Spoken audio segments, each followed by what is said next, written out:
যায়। প্রথমে হলুদ হয়, তারপর খোসা লাগে, নেটের মতো হয়ে যায় এবং ওই তামাকের কিন্তু ওজন হয় না। এবারে কিন্তু বেশি আসতেছে, কেননা সার কিন্তু পাওয়া যায় না, নাকি না? সার ডিলার দোকানে গেলে আমাদের লাগে 1 বস্তা, দেয় 2 ধারা, বলে যে কালকেও আসেন, সামনে শেষ হয়ে গেছে।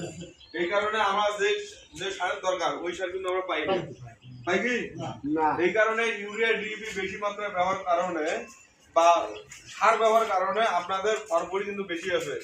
ফরফরির জন্য আমাদের সুইট অ্যাকুবেট কোম্পানির সমাধান হলো, নাম হলো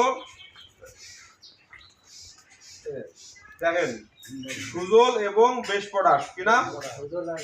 সুজল এবং বেশ পটাশ। তামাকের পাতা ফরফরি দেখা মাত্রই সুজল এবং বেশ পটাশ আপনারা ব্যবহার করবেন, তাহলে ফরফরি যেখানে থাকবে ওইখানে ব্রেক হবে, আর বাড়বে না। কি বাড়বে যাবে না? তাহলে কি দেওয়া যাবে? হ্যাঁ দেওয়া যাবে, ঠিক আছে। এখন কত দেবেন? আপনারা দিকে দোন বলেন না বিঘে বলেন? দোন 1 বিঘে হবে 28 তাই না? একদম মাটিতে আমাদের সুজল হলো 50 গ্রাম আর বেশ পটাশ হলো 250 গ্রাম।